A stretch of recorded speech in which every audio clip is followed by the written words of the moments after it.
Hey you guys, it's Peter, and welcome to my channel, Peterisms, where I tell stories of my life and just little things that I have learned as I have grown into the person that I am today. And I haven't read any meditations over here in a while, so I thought that I would bring the Melody Beatty meditation books with me today, and I thought that we would read them and check them out. So you guys ready? Okay, let's get into them. Today is June 12th. I'm not really sure which one. I feel like I'm feeling this one a little bit more, but let's look in the language of letting go to see what it's saying to us. I have lots of days to pick from because I haven't read a meditation out of these for a video in quite some time. Okay, let's go over here and see. June 12th, spontaneity and fun, always a good one. June 11th, moving forward, pick out a good one. June 10th, responsibility. This is a long one, this next one. June 9th, panic. June 8th, fun. June 7th, into orbit. Okay, then it's getting into some steps. Combating shame. That might be a good one. That's June 5th. Let's get into the journey to the heart and see which ones, which meditations this book has. Let's get in here and way in May right now. June 12th. Okay, June 12th, recharge your battery. I feel like I've done that one over here before. June 11th, be honest with yourself. June 10th, enjoy summer. I think that's a good one for me. June 9th, believe in life, not loss. That might be a good one. June 8th, be gentle and loving. June 7th, never say never. Learn to change your energy. What are you trying to prove? Let's read Enjoy Summer first, and then I'm going to get in the more serious one about combating shame. June 10th, enjoy summer. Learn to enjoy summer. That wonderful warm time when everything is in full bloom. Summer isn't forever, but don't ruin it by fussing. Forget about the winter just past, the autumn that lies ahead. Immerse yourself in the good times, the fullness of summertime. We may have gotten so used to the other times, the colder times, that we've forgotten how to enjoy the sun, the warmth, the playtimes, the good times. Each moment of our lives is important. Each moment of our lives is a spiritual experience. To live fully in joy, we need to learn to enjoy the good times as well as weather the storms. Most of us are proficient at hunkering down and getting through the winters of our lives. Now it's time to learn something different. Take off your heavy wrap, grab your straw hat, and go back in the sun. Tomorrow's lessons will take care of themselves. Today, the lesson is learning to enjoy summer. I think I needed that little reminder today. You know, I was around the house and I'm like, okay, I'm like trying to do all this laundry. I'm trying to get caught up with the towels and the sheets and do all that kind of stuff and the kitchen towels. And I've been cleaning the kitchen. I've been doing so much stuff around the house today. And I looked outside, and it's cloudy today, but I was like, I really want to go to the pool today. So I was like, you know what? I think I'm going to try to get my videos done a little bit earlier because I still want to take my walk. One of the things I am really, really enjoying this summer is taking very long walks and listening to my audiobooks. So I was like, I think I'm going to get my videos done a little bit earlier so that I can get on to my walk earlier, and then I can go to the pool tonight. So I texted my neighbor next door, and I was like, hey, do you want to do we haven't done a night swim this year yet. I was like, do you want to try to do the first night swim of the summer? And she was like, well, it's a little cold outside. I was like, it's like 80s. She's like, I know, but the pool is cold. And I was like, you want to try it? She's like, let's try it. Let's do the polar plunge. We're going to do polar plunge tonight. So I'm really excited about that. And then just relaxing and watching shows and stuff. I'm just having such a great time this summer. You know, I bought some flowers yesterday, which you can do any time of year, but they just, I don't know, it feels different in the summertime. And I've been opening the windows at night when I watch my shows and turning on the fan. It just feels very, very summery. I'm trying to enjoy every moment of the summer. I remember years and years and years ago, there was this one summer that my husband and I, we had put like all these things together in this, I think it was a vase or something like that. We would pick things out to do every weekend, like have a picnic or, you know, go to a drive-in movie or something like that to try all these different things. And I can remember that there were always these things so many things I wanted to do in the summer, like have a picnic or go to a drive-in or, you know, walk in a creek or something like that.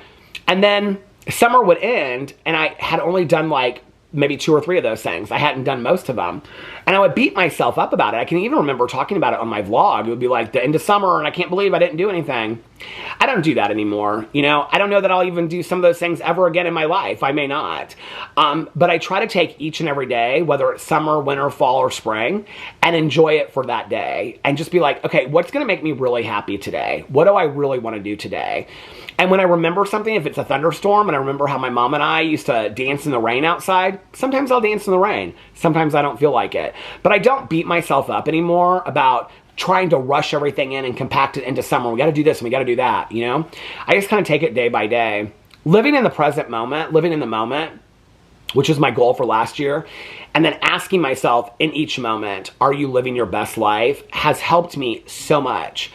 I think we live in this world where that idea of you have to live your best life, we don't really know what that means. And I think to many of us, our best life looks like taking a trip to some exotic place or having the most amazing home or doing this or doing that. When to me, many times, living my best life in that moment means being with a friend of mine or, you know, getting to meet my nephew for the very first time last night and being around all of my family, or, you know, just laying in bed with my husband late at night talking and laughing, or being with my best friend Tanya Jean. And sometimes my best moment is, or my best life is just watching a show downstairs on my iPad late at night, you know, and getting so excited to start the next episode and making a cup of decaf. Sometimes in that moment, I am living my best life.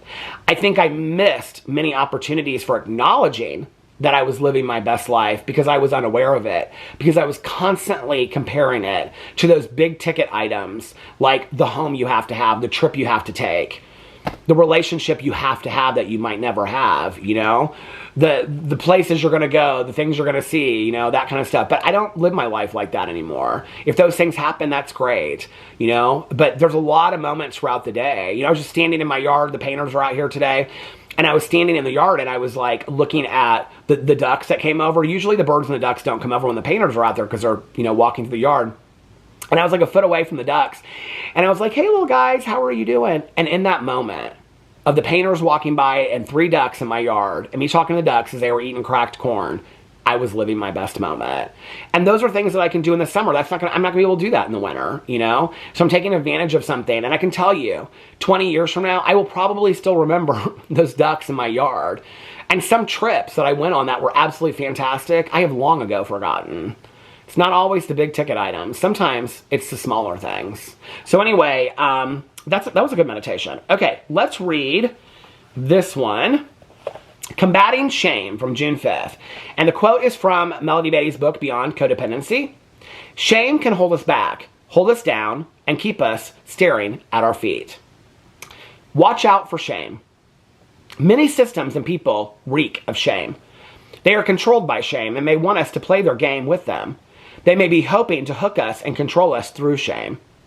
We don't have to fall into their shame. Instead, we'll take the good feelings. Self-acceptance, love, and nurturing.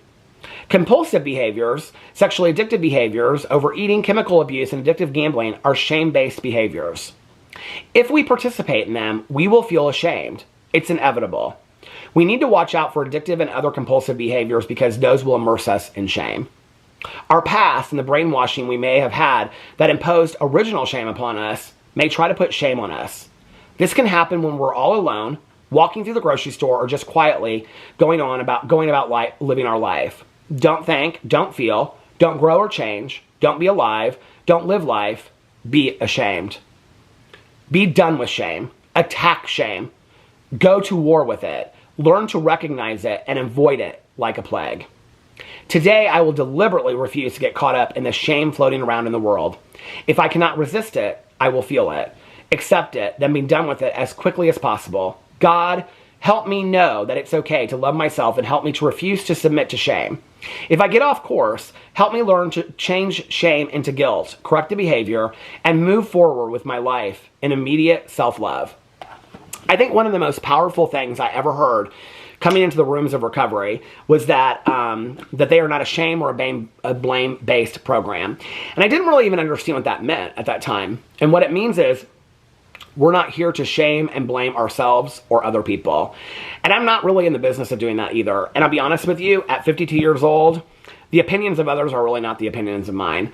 If other people want to shame me into something or say something or I did something wrong, they can bring that to me.